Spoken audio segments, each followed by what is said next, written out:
మూసీ నదిపై అఖిలపక్ష సమావేశం ఏర్పాటు చేస్తామన్న సీఎం రేవంత్ రెడ్డి ప్రకటనను స్వాగతిస్తున్నాం. 3 నెలల ముందే సమావేశం పెట్టి ఉంటే హైదరాబాద్ కు ఈ పరిస్థితి వచ్చేది కాదని కుకట్పల్లి ఎమ్మెల్యే మాధవరం కృష్ణారావు అన్నారు. ఈ సందర్భంగా ఆయన మీడియాతో మాట్లాడుతూ హైదరాబాద్ లో ఎన్ని చెరువులు ఉన్నాయో సీఎం చెప్పాలి, చెరువుల కబ్జాలంటూ బీఆర్ఎస్ పై నిందనలు మోపుతున్నారని విమర్శించారు. సీఎం రేవంత్ రెడ్డి పూర్తి అవగాహనతో మాట్లాడాలని హితవు పలికారు.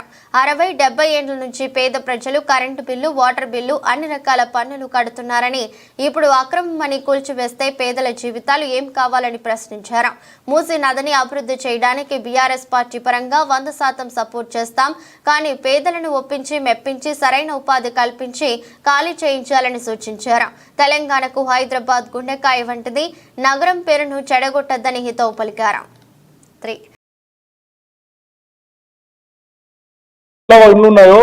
వాళ్ళను ఒప్పించి మెప్పించి వాళ్ళని తీసుకుపోవాలకు మంచి అవకాశం ఇచ్చే ప్రయత్నం చేయండి. వాళ్ళకు కూడా జాబులు వచ్చేటట్టు ప్రయత్నం చేయండి. వాళ్ళకు అన్ని రకాల ఉపాయం కల్పించే ప్రయత్నం చేయండి. ఇలా మూసీ నది మీద ఉన్నటువంటి ఇళ్లకు 12,000 మంది డబుల్ బెడ్రూమ్ కట్టించింది టీఆర్ఎస్ పార్టీ ప్రభుత్వం. ఇలా మీరు వచ్చిన తర్వాత ఎవరు కట్టేయలే, ఏది చేసినా టీఆర్ఎస్ పార్టీ ప్రభుత్వం చేసిన దాని మీదనే మీరు మాట్లాడుతూ ఉన్నారు. మీరు డెవలప్ చేస్తే సంతోషమే, అన్నిటికీ సపోర్ట్ చేస్తాం. చెరువులు డెవలప్ చేయండి, నాళాలు డెవలప్ చేయండి. మేము కట్టేటువంటి 32 ఎస్టీపీలు ఏవైతున్నాయి హైదరాబాద్ నగరంలో, దాని కూడా ఇంకొక 2 నెలలు 3 నెలలు అన్ని ఓపెన్ అయితే ఇంకా 32-40 ఇంకా ఎస్టీపీలు ఓపెన్ చేయండి.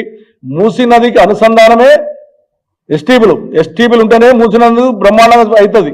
కాబట్టి ఇవన్నీ డెవలప్ చేయండి. మేము ఎస్టీపీలకు సపోర్ట్ చేస్తాం, కానీ తప్పుడు మాటలు మాట్లాడి వీళ్ళు కబ్జాలు పెట్టిరు, వాళ్ళు కబ్జాలు పెట్టిరు అనే మాట మాట్లాడకుండా మీ చేతిలో అధికారం ఉంది. అవసరమైతే మీకు డిమాండ్ చేస్తా ఉన్నాం, సిట్టింగ్ జడ్జితోని విచారణ జరిపించండి. ఏవైతే ఏ చెర్ల ఎవరు ఆక్రమించి కట్టుకున్నారు అన్నటువంటి మాట మీరు మారుతారో మీరు సిట్టింగ్ జడ్జితో విచారణ జరిపించండి. ఎవరైనా నిజంగా తప్పులు చేస్తే వాళ్ళ శిక్ష విధించండి, కానీ నిరుపేదల తెరువు రావద్దని చెప్తా ఉన్నాను. 50-60 సంవత్సరాలు ఉన్నటువంటి వాళ్ళ తెరువు వస్తే వదిలిపెట్టే ప్రసక్తి ఉన్నాడు మాధవరావు కృష్ణారావు కుక్కడపల్లి కాన్స్టిట్యూన్స్ లో. హైదరాబాద్ నగరంలో ఉన్నటువంటి చెర్లన్నీ ఎన్నున్నాయి? 600 చెర్లు ఉన్నట్టుగా నాకు ఉన్నటువంటి సమాచారం. ఇప్పుడు ఉన్నాయి మీరు చెప్పేది 170 మాట్లాడుతున్నాం. 400 చెర్లు ఎవరు కబ్జాలు పెట్టారు, ఎక్కడ పోయినా చెర్లు, ఇవన్నీ కూడా విస్తరణ చేయండి, బట్టాబాయిలు చేయండి, ప్రజలకు చెప్పండి. మేము వచ్చిన తర్వాత డెవలప్ అయిందన్నట్టు మాట మాట్లాడుతున్నది ఏదైతే మాట్లాడుతున్నారో అది తప్పది.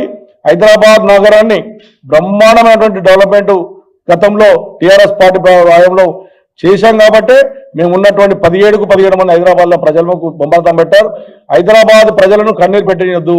ఇలా తెలంగాణ రాష్ట్రానికి గుండెగా హైదరాబాద్ ప్రజలను వేధించొద్దు. హైదరాబాద్ ప్రజల దగ్గరకు వస్తే మంచిగా ఉండదు. మీరు మంచి పని చేస్తే స్వాగతిస్తాం, ప్రజలు ఇబ్బంది పెడతాం మాత్రం ఖచ్చితంగా టీఆర్ఎస్ పార్టీ తరఫున మీ ఎంబడి పడతాం, ప్రజల సేవ చేస్తాం.